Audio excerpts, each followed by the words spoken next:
If you've been on the anime or musical side of TikTok in the past 2 years, then chances are you've seen a video like this. Oh, when everything goes wrong, let the rich and famous get away with murder. For those who are unaware, this audio comes from the song Where is the Justice from Frank Wildhorn's musical adaptation of Death Note. Every couple months or so, I will see a trend of videos like this one pop up on my For You page of people pretending to belt along with Jeremy Jordan as he sings the very resounding lyrics. And every time it happens, I feel both the anime and theater communities, the latter to a lesser degree, are reminded of this adaptation's existence. But why? Why is it this anime stage adaptation that stands out beyond the multitude of others? Is it the show's pure iconic status within the anime community? Is it the growing worldwide popularity of anime bringing these adaptations into the limelight? Or is it just Jeremy Jordan's oh so velvety pipes? Hi, if you're new here, I'm Megan, and not only have I been watching anime and reading manga for about 10 years now, but I also have a literal degree in theater. And with Death Note being one of the first anime I've ever watched, and myself having a fascination with stage adaptations in general, and after seeing so many damn TikToks about the damn thing, I just thought I should dig deeper and deeper into this show. That and I gotta make, the 3 years and $100-something thousand worth something. Even though I'm sure most of you watching are anime fans and have either seen and or read Death Note multiple times, there are still probably some people from the outside who have stumbled upon this little independent research project of mine and have absolutely no idea what I'm talking about. Maybe they're theater nerds who are wondering what this anime is, or maybe they're just some randos who stumbled upon this video and have no idea what the hell they're doing here. But regardless, let's do a little refresher for everybody, shall we?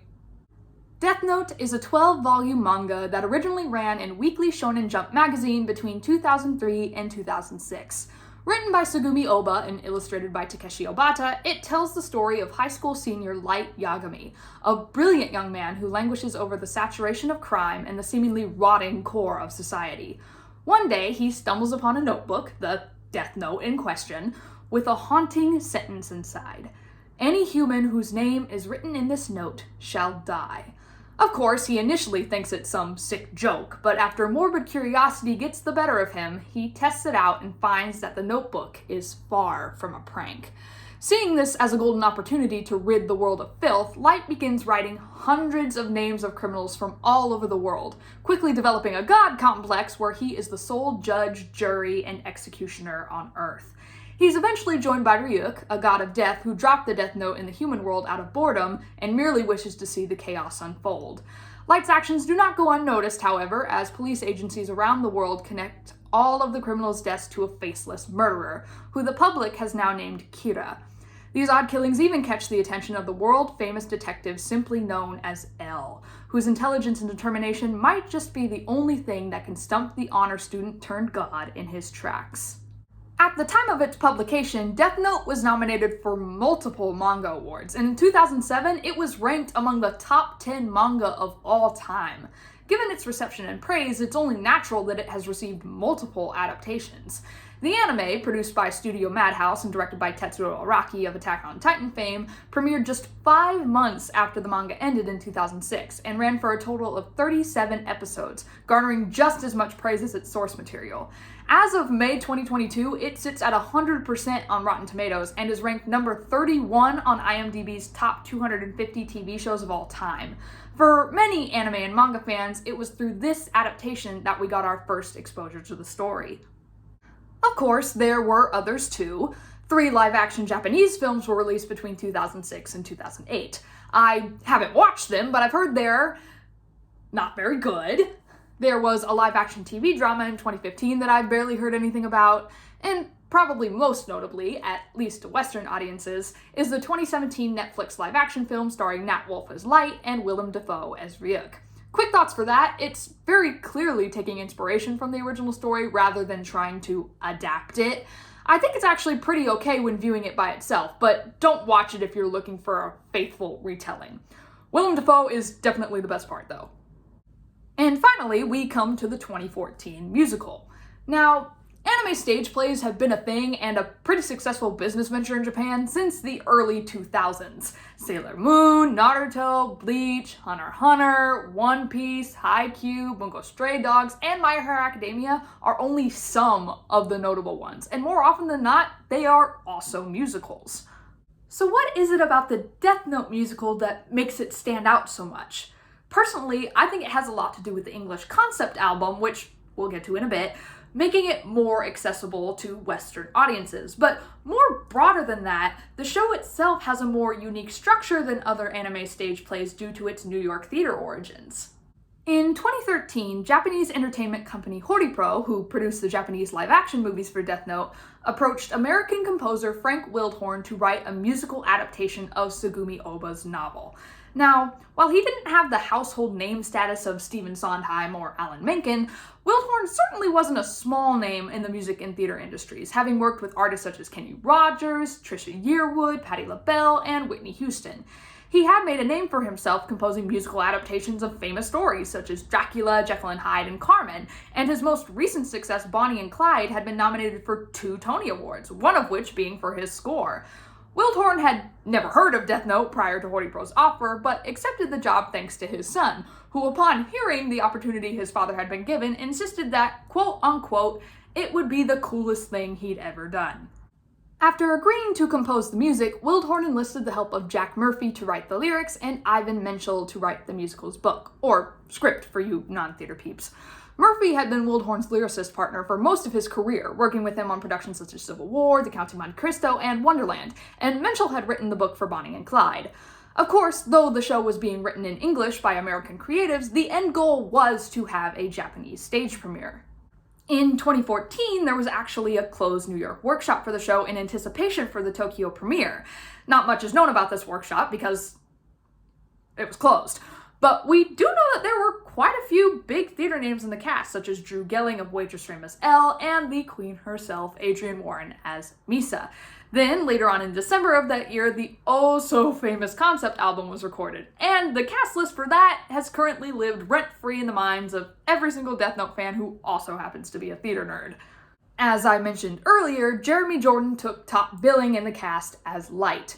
For those of you who are not well versed in musicals and are unfamiliar with him, I think it is safe for me to say that he is one of the most iconic figures of modern theater. He was the leading man in Bonnie and Clyde, which is how he knew Wildhorn and how I'm assuming he got roped into the project. But even before that, he'd made a name for himself in Rock of Ages and West Side Story, furthering his career with lead performances in Newsies and Waitress. If anything, my fellow animation fans will recognize him as Varian in Tangled the Animated Series. Tony nominated, not bad to look at, voice of a literal angel, I still reel at the fact this casting is real life. Jared Spector, another Tony-nominated actor who had played Frankie Valli in the Broadway production of Jersey Boys, took the reins as Elle, and Ryuk's actor Eric Anderson had an extensive theater resume ranging from The Man of La Mancha to Rocky Horror, which makes so much goddamn sense, and he most recently played in Moulin Rouge on Broadway. Carrie Monalakos, who'd previously played Sophie in Mamma Mia on Broadway and Elphaba in the national tour of Wicked, provided her voice for Rem, and Michael Lanning, who also knew Wildhorn from Bonnie and Clyde, played Light's father Soichiro. Adrienne Warren was one of 2 actors, the other being Eric Anderson, to reprise their roles from the workshop, returning to sing for Misa.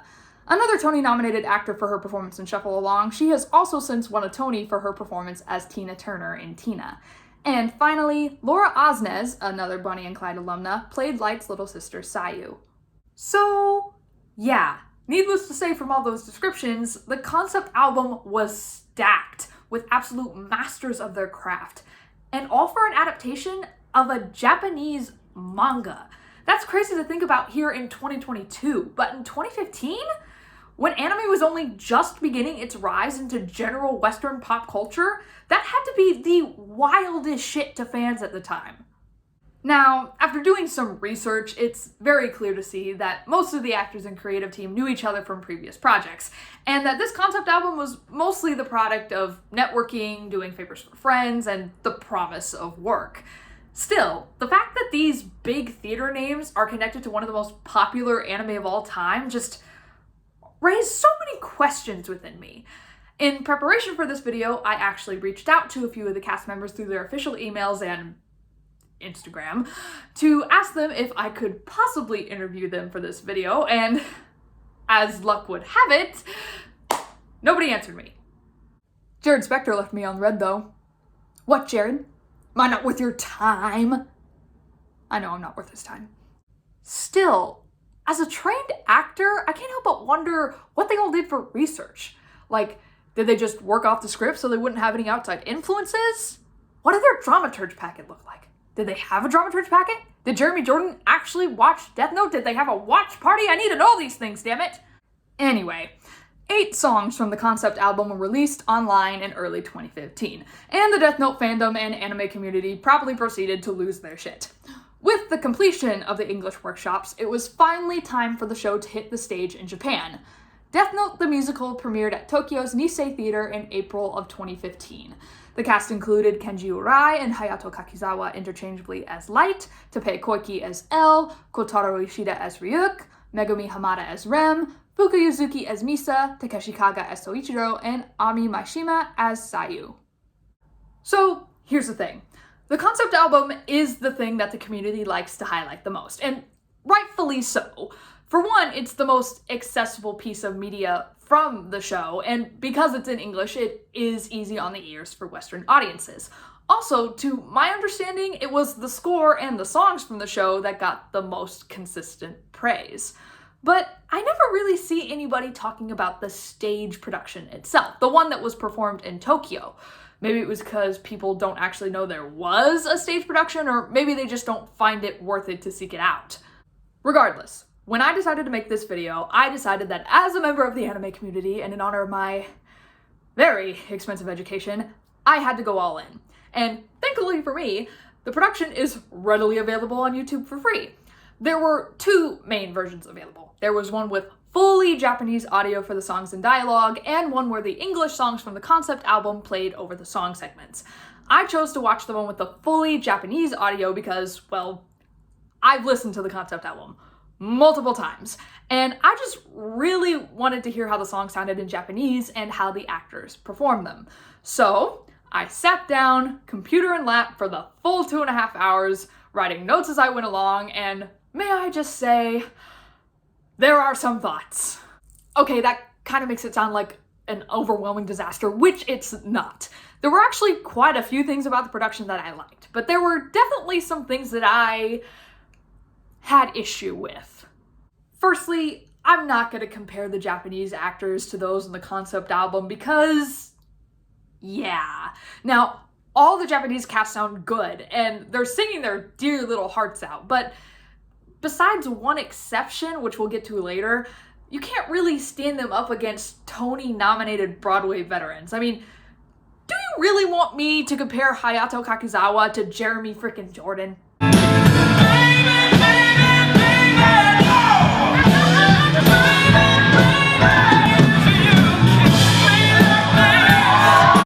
So yeah, I'm not going to be spending any time critiquing song performances by individuals because there's kind of no point.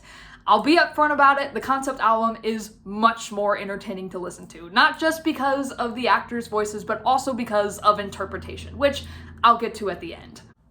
One thing I am going to talk about at length, though, is what I believe is the base for almost all of this show's problems. The thing that I noticed right off the bat, the pacing is terrible, which kind of no shit. Who would have guessed that trying to cram 12 volumes worth of plot, something that the anime took 37 22-minute episodes to adapt, into a 2.5-hour long musical, wouldn't turn out that successful? The huge enjoyment factor of Death Note and why it is still considered one of the greats today is all in the details. It's an immersive cat and mouse game, a round of 4D chess, with Light trying to outmaneuver L and the police and use the divine rules of the Death Note to his advantage. It's a game where a small line of dialogue or a simple action by a character can have massive consequences further down the line, where one little mistake made by either side could ultimately lead to their downfall. It's unexpected counterattack after surprise plot twist where you can't help but marvel at Light's genius and find yourself briefly rooting for him, only to laugh in his face when L manages to trip him up with relative ease. It's fun jokes thrown around and emotional conversations that allow you to get to know and sympathize with the investigators, who are constantly risking their lives and careers trying to catch what is practically a homicidal ghost. And it's those details that, in the musical, are either watered down or non-existent. They're still telling the story of Death Note, but instead of reading the manga, it's like you're reading the SparkNotes summary. The essential bullet points are being crossed off to make it through the plot, but that's about it. And because of this, so many things are lost in translation, particularly with the characters, not just in individual development and motivations, but also in relationships. And as a result, any emotional connections the audience can find are flimsy at best. In the manga and anime, Soichiro, Light's father, is not only the police chief, but the head of the Kira investigation under L, something that is not only a huge point of emotional and physical conflict in those versions, but also allows Light to access police files on several occasions, hence furthering the cat and mouse game. In the musical, he only uses his father's position to his advantage once, and even then it's only as a throwaway line. Additionally, while we see Soichiro get angry at L for suspecting Light, there's no real emotional basis for it outside of, hey, that's my son, shut the hell up. In the anime, which I'm going to be using as my point of reference from here on out, not only do we see the two of them interact multiple times in a family setting, but we learn that Light actually helped the police on previous investigations and wanted to become an officer himself. Through Light's interactions with his father, fake as they are, we get a sense of what their relationship was like prior to the teen finding the Death Note. That of a trusting and proud father and a respectful and proud son. Because of this, we understand why Soichiro is so shocked to hear his son be accused, that it goes much farther beyond family obligation, and our hearts can't help but ache at his trust and beliefs being betrayed behind his back. In the stage version, father and son interact a whole one time, and it's just for Light to oh so subtly be like, hey, what's L like? Have you met him? Do you know his real name? And for Soichiro to give this lecture in song form, basically saying, murder is murder, Kira's not a great person. Similarly, Soichiro's subordinates in the Kira investigation, who are very distinct and play their individual parts in the anime, are relegated to nameless officers, practically bystanders, who we never see do anything other than comment on the situation unfolding. The series does such a good job at allowing us to get to know all of them, learn their names, and when the police force decides to drop the investigation to protect its officers, we hurt for them when they have to choose between continuing towards their goal or keeping their jobs. We completely understand why Aizawa chooses to prioritize his family, even though he feels ashamed at abandoning his comrades. And we cheer for Matsuda finding the courage to stay, because he wants to prove himself and accomplish something he can be proud of. God, Matsuda was one of my favorite characters in the whole goddamn show, and I couldn't even tell you which one of these guys he was supposed to be in the musical. Like, they have this whole sob song about having to make the decision and fearing for their lives, and I'm just like, who are you? Why should I care? And of course, the biggest character that suffers from this watered down pacing is Light himself. The musical literally begins with like 4 lines of dialogue immediately into Where's the Justice, which is basically his The World Sucks Right Now song. And listen, I think this song is a banger just as much as the next person, but I'm not too blinded by Jeremy Jordan's pipes to recognize that the subject and lyrics are more than a little in your face about it. Like, bro, we just started. I learned your name 2 seconds ago, and suddenly you want to go into this huge moral debate in 5th period when your classmates just want to go home? Now, the anime gets into his pessimistic mindset pretty much right off the bat as well, but it lets you sit with the tone first. It's quiet, it's somber, it subtly and slowly shows you the world's decay slipping through the cracks. Not only that, but in the anime, Light keeps these thoughts to himself, because he's the honor student son of the police chief going to school in Japan in the early 2000s, and the gods know that people like that don't say such controversial things out loud. Much less in school. The musical doesn't really give us time to sit in Light's mindset before he stumbles upon the Death Note. We don't get to see how long he really sits with it before deciding to actually write something. In the anime, he takes it home with him and stares at it on his desk, trying to rationalize with himself why he would even think about writing someone's name, even if it was a prank. In the musical, he finds it on the ground, thinks it's a joke, and almost immediately writes the name of a criminal he sees on TV without even thinking about it. After finding out that the notebook is real, Anime Light seems to go through the 5 stages of grief, insisting that the deaths were a coincidence, horrified that such a tool exists, disgusted with himself for even taking the opportunity, and finally, accepting the gift that literally fell from the sky to grant what he'd secretly been wishing for. In the musical, the horror and shock are there for like 4.5 seconds, and then it's immediate jump to, okay, I'm gonna be God now. Also, Musical Light is kind of a flighty dumbass. Not only does he try to give the Death Note back in fear when Ryuk first appears to him, but there is absolutely nothing in the stage show that indicates that this 18-year-old kid is on the same mental level as the world's literal greatest detective. Because the script only hits the really essential parts of the manga, we don't get to see all the planning, all the countermeasures, the carefully calculated performances in front of the right people, and all of the bobbing and weaving to avoid as much suspicion as possible. Musical L is all like, Kira keeps barely eluding me, but like, how? This makes total sense in the anime, but there is nothing in the stage production that alludes to Light being any smarter than the average summa cum laude, much less the master tactician he is in the anime. Hell, Soichiro mentions in the musical that L had cameras and wiretaps in the Yagami household at one point.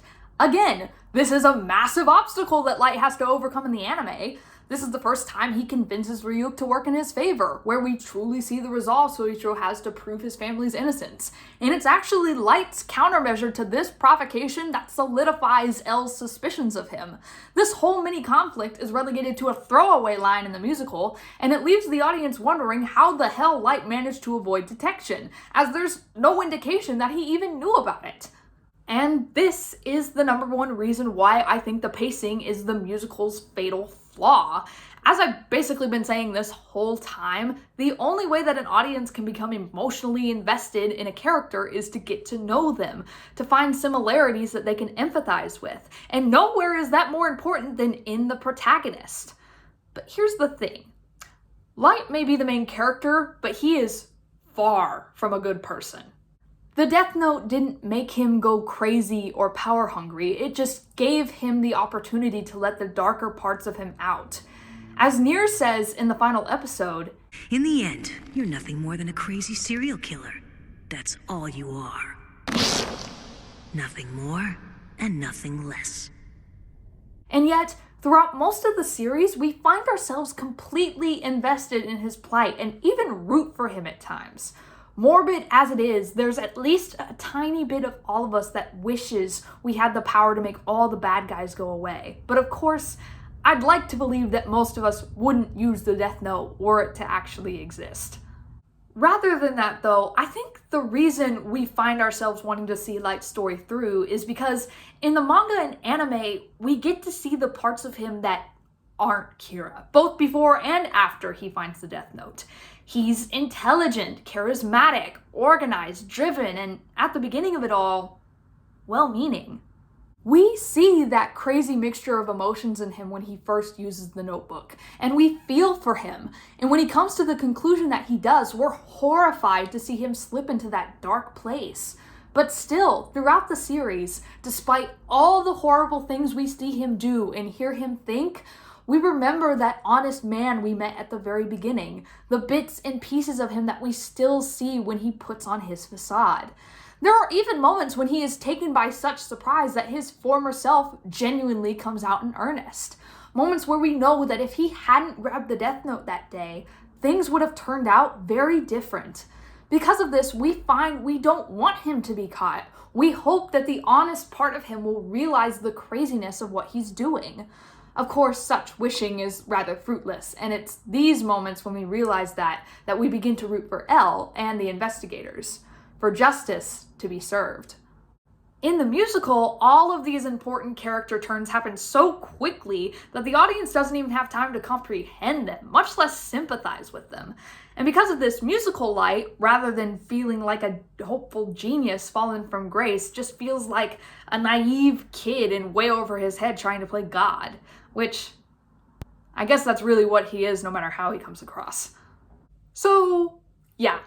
Long rant I just went on short. The pacing and therefore the writing of the actual musical are not that good. I don't necessarily blame Ivan Minchell for this because he was kind of given an impossible task to begin with. Like I said earlier, the manga had to be adapted into 37 episodes for the anime, which comes out to a little over 13 and a half hours. And Ivan Minchell was asked to cram all of that into a Western-style musical, which is generally about 2.5 hours. For context about what all was skipped, the musical covers about the first 15 episodes of the anime, still leaving out a lot before skipping all the way to episode 37 for the finale, which, okay, another small rant. What the fuck was up with that ending? So, at the end of the stage production, in order to save Misa from being charged as a second Kira, and also to finally get the detective out of his hair, Light asks Rem to write Elle's real name in her death note with very specific instructions, which she actually complies with. In the manga and anime, while Rem agrees to do this, she doesn't actually do it at that moment because, well, other shit happens. Anyway, the instructions have Light and Elle, armed with a pistol, to meet at Daikoku Wharf late at night. For those who remember, this is the place where Light and the investigators meet with Nier and his group at the end of the manga and anime. Light lets Elle touch the death note, which allows Elle to meet Ryuk. This is an original thing in the ending that I liked, because I feel like those two would make such an interesting combo should they be able to talk to each other. Too bad their interaction doesn't last that very long, because per Rem's instructions, Elle shoots Light in an attempt to get rid of Kira once and for all. This is a reference to Masuda shooting him in the original. Light laughs, saying it's the perfect evidence to show that Elle was Kira all along, and following the Death Note's commands, after warning Light that it is far from over, he turns the gun on himself. Personally, I think this is a flimsy plan that manga Light would have never gone through, given that there are no witnesses to back up his claim and there's literally no other evidence to connect Elle to the murders. Anyway, musical Light laughs at his triumph, but just as he's claiming victory, Ryuk saunters over, claiming that he's gotten bored of the whole ordeal, and he isn't really up for watching Light do the same thing over and over again. So, with Light pleading for his life, writhing on the floor, the Shinigami writes his name in the death note, and it's over. I'll admit that this is another thing I actually approved of for this ending. It does share some elements with the manga and anime. In both versions, Ryuk is the one who ultimately killed Light by writing his name in his death note, and while he doesn't do it in the anime, Light does plead for his life in the manga. The one thing that stands out about this moment in the musical, though, is that it is a big slap in the face to Light that practically comes out of nowhere. In the manga and anime, Ryuk had told Light himself that he would eventually write his name in the death note, but other than that, in those endings, Light was pretty much gonna die anyway, even without a heart attack. Like, Matsuda honestly fucked him up, and while the investigators would have probably wanted him alive, I don't think he had a high probability of surviving those injuries. In the stage version, though, Elle only shoots him once, and I'm sure Light had Rem ensure that it would only be in a non-life-threatening area. So, he would 100% have survived this encounter if not for Ryuk deciding to be dramatic, which I think is so ironic and just amazing. This actually brings me to things I actually liked about the stage production, which, contrary to the huge tirade I just went on, there's actually quite a few things. And fittingly, Kotaro as Yoshida as Ryuk is at the very top. Ryuk and Rem both are the only characters that don't really suffer from the pacing or condensed writing.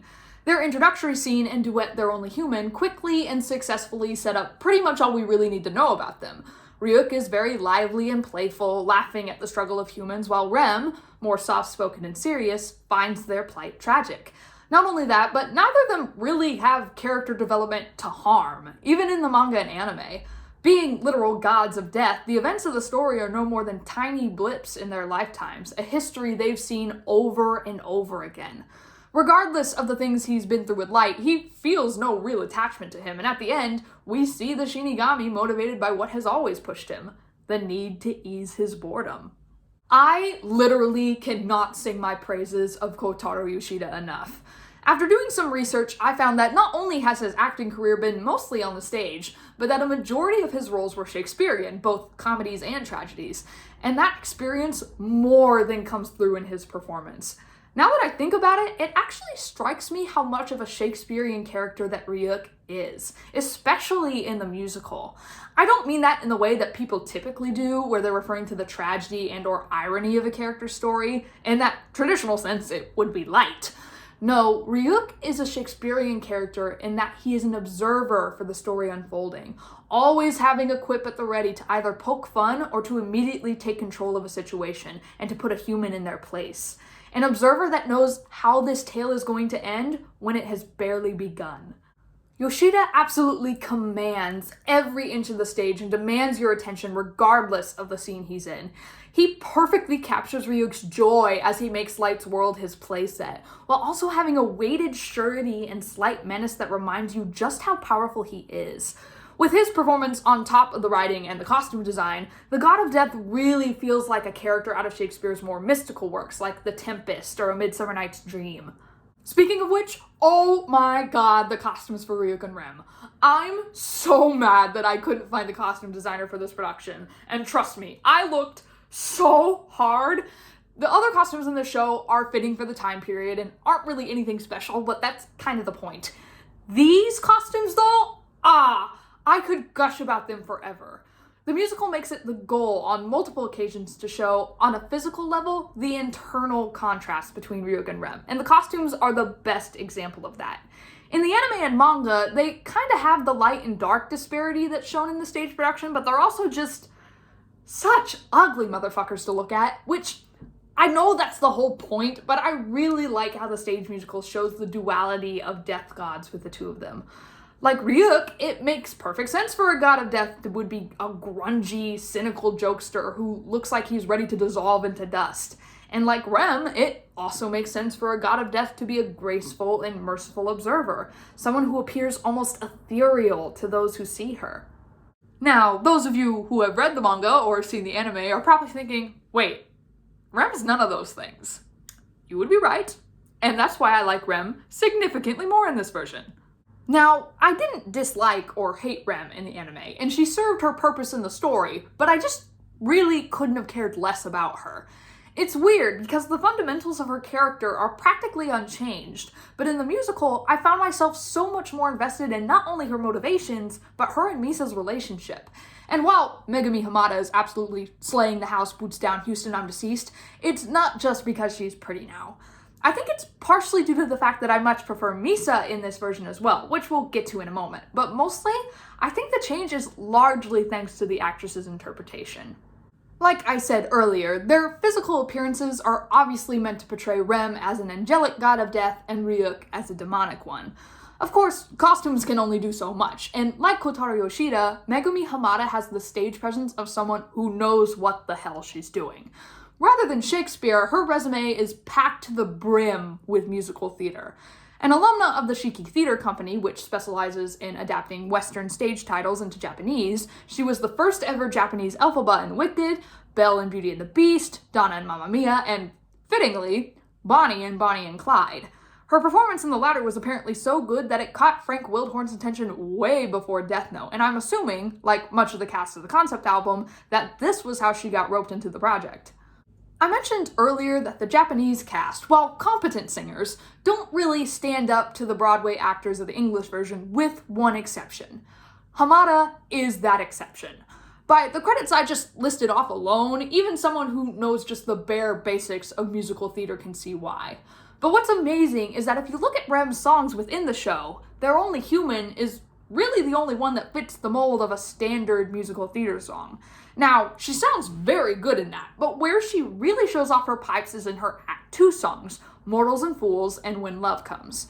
Here, she is able to hit such high notes with the graceful ease of an opera singer and look just as fabulous doing it. In my notes during Mortals and Fools, I literally wrote, Rem gives me operatic soprano vibes and it's great.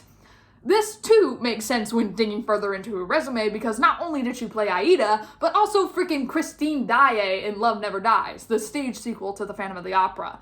So, between all of this info and the performance she gives here, I'm just convinced that this woman can do absolutely anything, and I'm just here to continually watch her slay.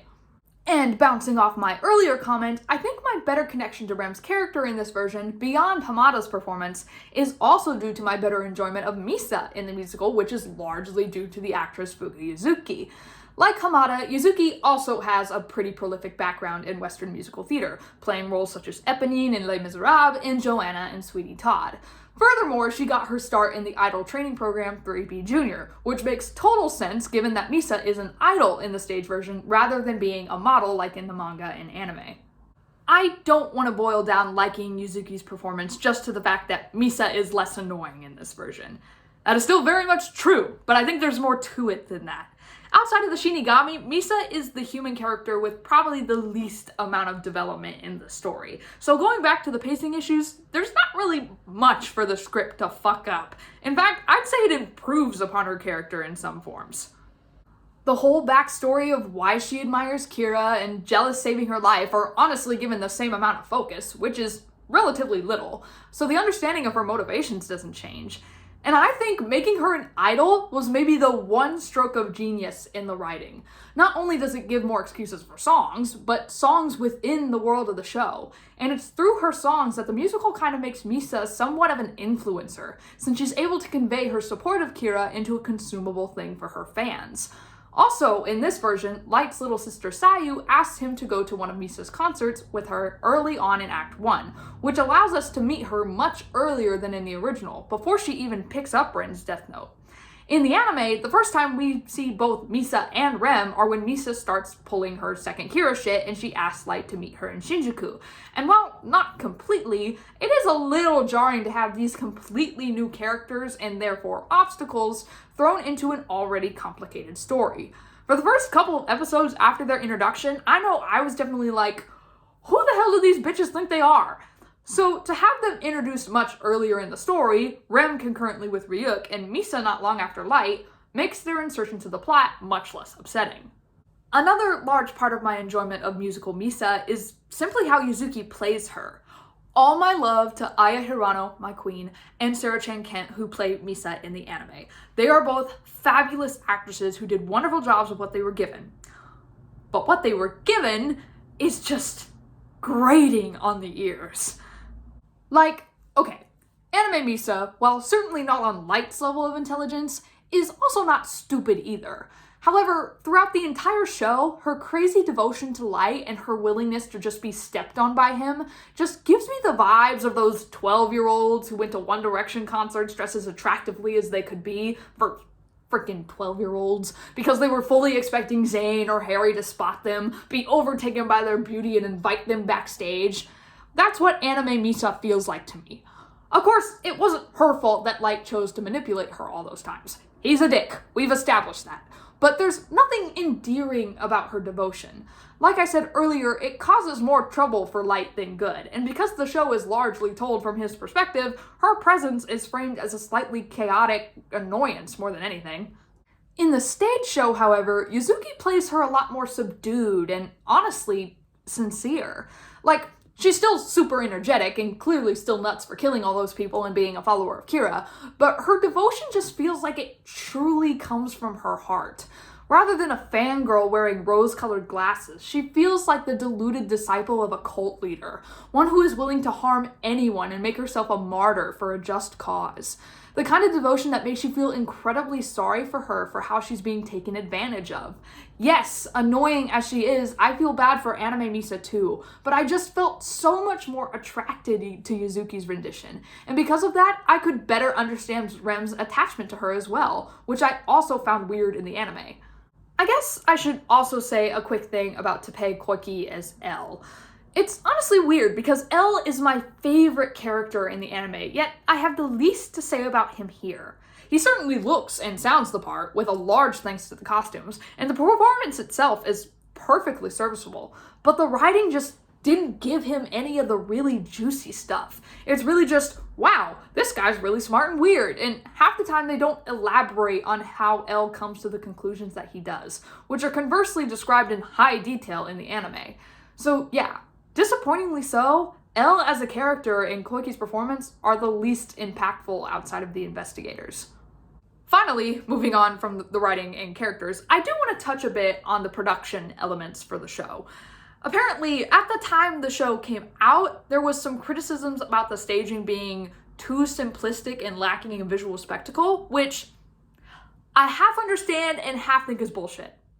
First off, Death Note is not, and never has been, about visual spectacle. Yes, the anime gets creative with its shots and visual metaphors at times, going heavily melodramatic in the process. But for being an animated series and a Shonen Jump property at that, it is one of the least spectacular anime I can think of to look at. Furthermore, as I've said multiple times, the story is about the details, the conversations, the planning, the deceptions, all of which rely on themselves to hold your attention and don't really need a visual stimulus to keep you invested.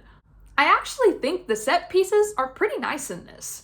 Yeah, with the catwalk and platforms, the base kind of looks like a discount Hamilton meets Rent, but the individual slide-on pieces and props fit very well. Like many musicals, the show employs multiple sets that come on and off, while also using simultaneous staging by having multiple locations be represented on stage at once.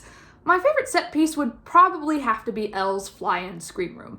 It's definitely the most elaborately made out of all of them, and really adds to the character's intimidation factor when he's first introduced. I only wish we could have had some kind of set for the Shinigami realm during scene 2, rather than just having Ryuk and Rem just on an empty stage. Like, I guess it's a nice contrast after the cluttered onslaught that Where's the Justice is, but still, like, a pile of rocks, or a couple of big rocks, or something would have been nice. Now, if by simplistic staging the critics were referring to the blocking, then yeah, it's a little bland. There's just a lot of stagnation, not a lot of movement, just standing and talking. If there is movement, it's just for the sake of movement. Actors will make crosses for no reason, and the times when they should counter, they don't. On multiple occasions, they break the number one rule of blocking by having one character facing nearly completely upstage to talk to another character, so you can barely see their face, and if they weren't wearing mics, the audience wouldn't be able to hear shit. A lot of it feels like something I would have presented in my sophomore Directing 1 class, which is pretty bad, because I was easily the worst director out of everybody in my year. The only blocking that I actually like and remember is Ryuk's, half of which I think is Kotaro Yoshida drawing from his Shakespeare work, and the other half being the goddamn turntable. Again, very Hamilton-esque. The stage at the Nisei Theater also has this very weird separation in the apron, like it encircles the pit but doesn't close the circle all the way. They use that a couple times to physically show an emotional and or mental divide between characters, most notably with Rem and Ryuk in their introduction, and I thought that was a nice use of space as well. The lighting and sound design are pretty standard and serviceable, nothing really much of note outside of one or two moments. One thing I did really appreciate though was the show's creative use of projections. They used them for the obvious things like TV reports and internet stuff, but it was so amazing to see the projector used in less conventional ways, like to show the 40-second countdown before a criminal's heart attack and to see all the names and lifespans that Misa can see in the crowd. I think that was the best way to convey stuff like that without the actors and audience just having to act like something was there. There were a few obvious alignment issues with set pieces, but other than that, I think that was a great call. And finally, the actual songs for the musical. For me, much like with a lot of Frank Wildhorn's other works, there are a few great gems that I absolutely adore, and the others are just meh. They're Only Human and Stalemate are definitely my favorites. There's a reason that they are referenced the most by the fandom outside of Where's the Justice, because they are the best. And speaking of which, I also like Where's the Justice, and We All Need a Hero, ham-fisted and in your face as they are. Besides that though, the rest of the soundtrack just sounds like standard musical theater songs that don't stand out to me. They're not bad by any means, but most of them certainly aren't waving through a window. All in all, I think this musical should have stayed as a concept album. The reason that the fandom still loves and latches onto the album to this day is not just because of the amazing performances, but because they're interpreting the songs through the lens of the manga and anime. They are using the details from those versions to enrich the context of the songs. And as I've said, by only hitting the minimum plot points, the musical fails to adapt any of these details, and therefore can't really pull out the full potential of the story. Not only that, but with the exception of a few actors in a select couple of moments, most of the actors in the Japanese production seem more occupied with singing the songs rather than acting them. And because of that, even more of the emotions and stakes in them are lost. It might partially be because of the language barrier and that I don't speak Japanese, but the actors in the concept album just do an amazing job at not only making Wildhorn's soundtrack sound incredible, but have just as much emotion to match the vocals. When Jared Spector sings Elle's Ponderings, we can see the character sitting in the chair, the lyrics playing through his head. We see Anime Misa jumping around as Adrian Warren sings I'm Ready. And it's all because we just have more of an attachment to the anime and manga versions of these characters. Like I said, details, details, details. Since the Japanese premiere in 2015, there have been a few other productions throughout Japan and in Korea. There's also been a series of concerts in Russia performing the soundtrack. In 2017, scriptwriter Ivan Menchel said that an English production of the musical was coming soon, but that it would most likely come to London before New York. Since then, though, there has been no official announcement of an English adaptation in sight. However, there is currently a production playing at the Chungmu Arts Center in Seoul, South Korea through June 2022. So, Death Note the musical. Is it worth it? To give you the short version, listening, yes. Watching, no. If you want to get into Death Note, you'll get a much better enjoyment of the story by reading the manga or watching the anime.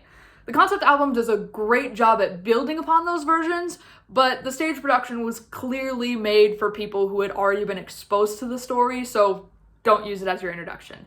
Overall, though, it really is your choice. The full concept album for Death Note the musical, as well as English and Japanese versions of the Tokyo stage production, are available for free on YouTube. I will leave links in the description for you to check out if you do feel so inclined. Until next time, I hope all of you are staying safe, happy, and healthy. Have a wonderful day, and if you'll excuse me, I'm going to take a potato chip and eat it.